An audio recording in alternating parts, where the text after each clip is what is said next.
नमस्कार, हेलो। इन वीडियोस में हम सुप्रीम कोर्ट की लैंडमार्क जजमेंट को समझेंगे। इस बारी की जो लैंडमार्क जजमेंट है उसका नाम है Hardeep Singh versus state of Punjab. ये जजमेंट आई है 10 जनवरी 2014 को। 5 जज का बेंच था, मतलब कॉन्स्टिट्यूशनल बेंच था। हमारे संविधान के आर्टिकल 145 के तीसरे हिस्से में कहा गया है कि जब भी कोई सब्सटेंशियल क्वेश्चन ऑफ लॉ या कॉन्स्टिट्यूशन को इंटरप्रेट करने की बात होगी तो 5 या 5 से ज्यादा जज उसको इंटरप्रेट करेंगे। तो इस केस में 5 या 5 से ज्यादा जज थे, 5 जज थे। जस्टिस BS चौहान ने ये जजमेंट लिखी है। कॉन्स्टिट्यूशनल बेंच बोलते हैं जिसमें 5 से ज्यादा जज हो, 5 या 5 से ज्यादा। इस केस की एक बार कहानी समझ लेते हैं। गांव का नाम है इंद्रपुरी, तहसील समाना, जिला पटियाला, पंजाब की बात है। एक हरदीप सिंह है, उनको ग्राम पंचायत ने 1 साल के लिए एक जमीन को ठेके पे दिया, खेती करने के लिए ठेके पे दिया। जून 24 2004 को जब हरदीप सिंह खेती कर रहे थे तो वहां पर कुछ लोग आए डेडली वेपन्स के साथ और इंजर कर दिया हरदीप सिंह और बाकी कुछ लोगों को। अब FIR दर्ज करवाई समाना में, समाना पुलिस स्टेशन में। आरोपियों में एक विजयप्रीत सिंह था। विजयप्रीत के फादर जो है वो पंचायत समिति के प्रेसिडेंट थे, तो उन्होंने अपने लड़के का नाम हटाने के लिए SSP पटियाला को चिट्ठी लिखी कि उस दिन तो वो अपने घर पे थे और 10+2 में ही पढ़ते हैं। और ऐसी ही कुछ कहानी एक और आरोपी जगतार सिंह की थी। उनके फादर ने DIG को चिट्ठी लिखी कि इनका तो नाम FIR में भी नहीं है, इनको ऐसे ही फंसा दिया है। अब पुलिस ने दोबारा इंक्वायरी की और इन दोनों के नाम जो है वो रेकमेंड नहीं किया कि इनके खिलाफ केस नहीं चलना चाहिए पुलिस के हिसाब से। अब जब गवाही हुई तो उसमें हरदीप सिंह ने बताया कि ये दोनों आरोपी वहां पर थे और हथियारों के साथ थे। बल्कि विजयप्रीत का नाम तो FIR में भी था और उसको पुलिस ने मौके की वारदात की वाली जगह से अरेस्ट किया था। तो सरकारी वकील ने कहा कि इनके खिलाफ भी केस चलना चाहिए और एक अर्जी दी सेक्शन 319 CRPC के बारे में, सेक्शन 319 CRPC के अंदर। तो एप्लीकेशन सेशन जज ने रिजेक्ट कर दी, सेशन जज, एडिशनल सेशन जज पटियाला। फिर वो हाई कोर्ट गए, उन्होंने भी रिजेक्ट कर दी। अब सुप्रीम कोर्ट आए हैं। ये लैंडमार्क केस सेक्शन 319 CRPC के बारे में ही है। तो सेक्शन 319 CRPC की पावर्स कब यूज की जा सकती हैं और किस मटेरियल के आधार पर यूज की जा सकती हैं, ये इस जजमेंट में बताया गया है।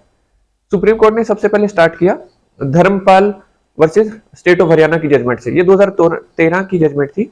ये भी लैंडमार्क जजमेंट है और इसका लिंक जो है नीचे डिस्क्रिप्शन में दिया हुआ है। इसमें भी कॉन्स्टिट्यूशनल बेंच था। इसमें यह बताया गया था कि मजिस्ट्रेट जो है, जो सेशन कोर्ट जो है, वो 193 CRPC के अंडर जब कॉग्निजेंस लेता है, और कॉग्निजेंस ऑफेंस का लिया जाता है, ऑफेंडर का नहीं, ऑफेंस मतलब क्राइम का लिया जाता है। तो सेक्शन 193 के अंडर जब सेशन कोर्ट कॉग्निजेंस लेगा तब भी वो किसी अक्यूज को समन कर सकता है, अगर उसका नाम चार्जशीट में ना भी हो। उसको सेक्शन 319 वाली स्टेज की वेट करने की जरूरत नहीं।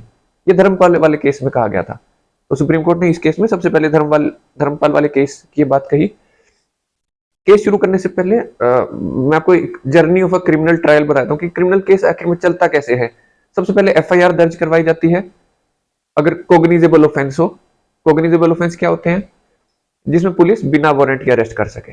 ज्यादातर इनमें सजा 3 साल या 3 साल से ज्यादा होती है। तो कोग्निजेबल ऑफेंस की आप FIR दर्ज करवाओगे, फिर पुलिस इन्वेस्टिगेशन करेगी। इन्वेस्टिगेशन के बाद पुलिस चार्जशीट सबमिट करेगी।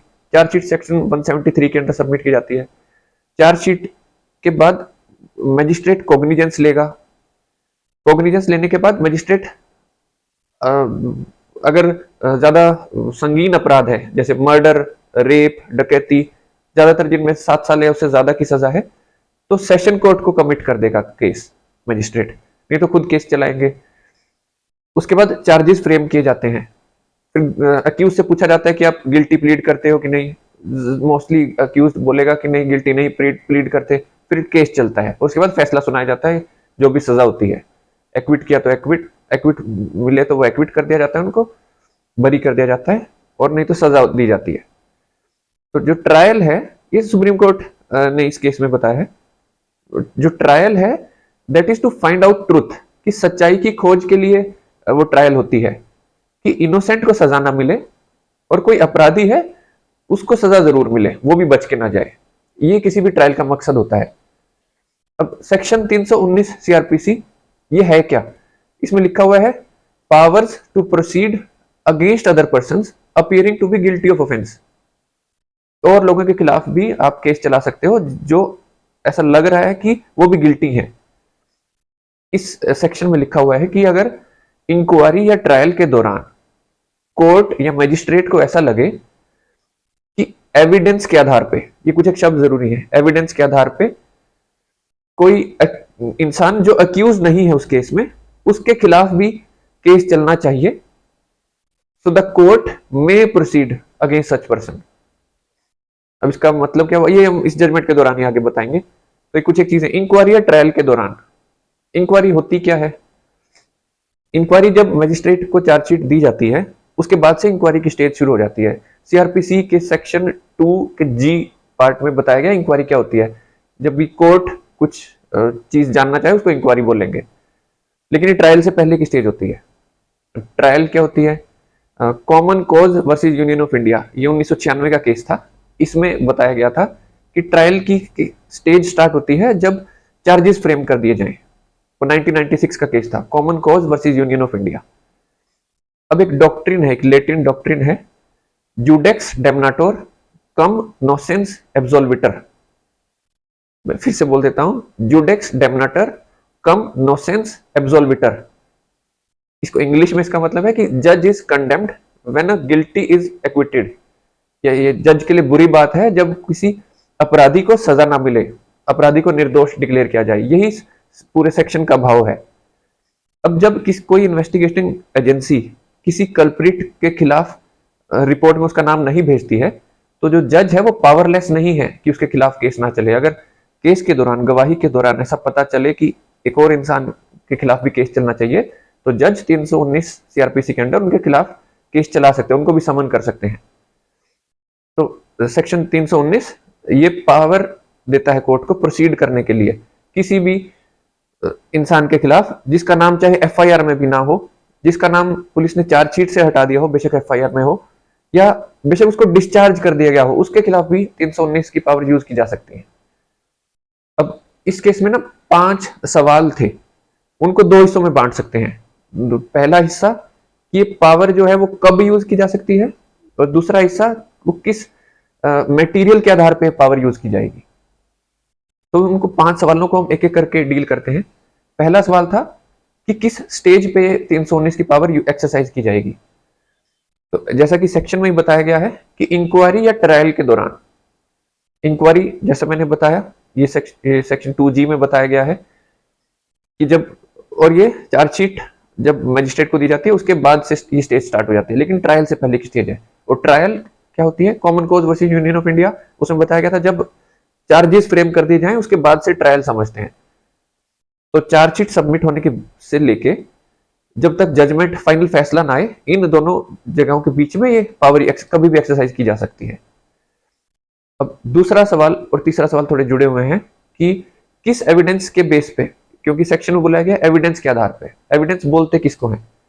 सेक्शन 3 इंडियन एविडेंस एक्ट का, उसमें बताया गया 2 चीजों को एविडेंस बोलते हैं। एक तो ट्रायल के दौरान जो स्टेटमेंट गवाह देते हैं उसको एविडेंस बोलते हैं, इसको ओरल एविडेंस कहा जाता है। और जो डॉक्यूमेंट्स दिए जाएं मजिस्ट्रेट के लिए, जो सबमिट किए जाएं, उनको डॉक्यूमेंट्री एविडेंस कहते हैं। तो ये 2, इसमें इलेक्ट्रॉनिक एविडेंस भी आता है। तो एविडेंस की टेक्निकल भाषा, technical definition section 3 evidence act में दी गई है। तो क्या उसी एविडेंस शब्द की तरह इस शब्द को समझेंगे? सुप्रीम कोर्ट ने कहा नहीं, इसमें हम एविडेंस को ब्रॉडली इंटरप्रेट कर सकते हैं। और एक और सवाल दूसरे तीसरे में यह था कि एविडेंस किसको समझेंगे? जब कोई गवाह गवाही देता है उसके बाद उसका क्रॉस एग्जामिनेशन किया जा सकता है। क्या क्रॉस एग्जामिनेशन के बाद ही उसको एविडेंस समझा जाएगा, या सिर्फ उसकी पहले एग्जामिनेशन इन चीफ को भी एविडेंस समझा जाएगा? इसका जवाब सुप्रीम कोर्ट ने दिया कि एविडेंस जब एग्जामिनेशन इन चीफ में देता है कोई गवाह, वो भी एविडेंस होता है जब तक कि वो रिबट ना किया जाए, तो वह स्टेट उसको भी एविडेंस समझा जाएगा। तो सुप्रीम कोर्ट ने कहा कि एविडेंस की जो परिभाषा है वो ब्रॉडली समझेंगे हम, टेक्निकली नहीं, जो सेक्शन 3 में दी गई है। तो जो मटेरियल भी पुलिस, क्योंकि जब चार्जशीट पुलिस देती है उसके साथ जो मटेरियल देती है वो एविडेंस नहीं है एविडेंस एक्ट के हिसाब से, लेकिन इस सेक्शन के हिसाब से हम उसको ब्रॉडली इंटरप्रेट करेंगे। और चार्जशीट वाला मटेरियल या कोई एग्जामिनेशन इन चीफ में कोई गवाह अगर बयान दे उसको भी मटेरियल समझा जाएगा। ये दूसरा और तीसरा सवाल था। अब चौथा सवाल था कि नेचर ऑफ सेटिस्फेक्शन, कि किस डिग्री तक वो मैजिस्ट्रेट संतुष्ट हो तब बुलाया जाए, क्योंकि जब भी कोई नया अक्यूज के खिलाफ केस चलेगा, उसके खिलाफ केस नए सिरे से चलेगा ऐसा समझा जाएगा। तो जो पहले गवाही जिन जिन लोगों के हो चुकी है उनके खिलाफ भी उनको क्रॉस एग्जामिन करने का मौका मिलेगा, तो इसे ट्रायल जो है वो डिले भी हो जाएगी। तो इसलिए जो नेचर ऑफ सेटिस्फेक्शन है वो चार्जेस फ्रेम करने से थोड़ा ज्यादा, मतलब प्राइमा फेसिया पहली नजर में केस चलना चाहिए, उससे ज्यादा, और पक्का ये इंसान कन्विक्ट हो जाएगा इसके बीच में होनी चाहिए, उससे कम कि कन्विक्ट हो जाएगा लेकिन पहली नजर में ये क्राइम इसने किया है उससे थोड़ी ज्यादा, ऐसा सुप्रीम कोर्ट ने कहा। अब पांचवा सवाल था कि जो पावर है 319 की वो किसके खिलाफ यूज की जा सकती है, कि जो एफआईआर में जिनका नाम नहीं है उनके खिलाफ, तो हाँ उनके खिलाफ भी। दूसरा, जिनका नाम एफआईआर में तो था लेकिन चार्जशीट में नहीं था, मतलब कॉलम 2 में था, जिनका नाम पुलिस चार्जशीट में नहीं भेजती, उनका नाम कॉलम 2 में होता है चार्जशीट के, कि इनको दोषी नहीं पाया है पुलिस ने।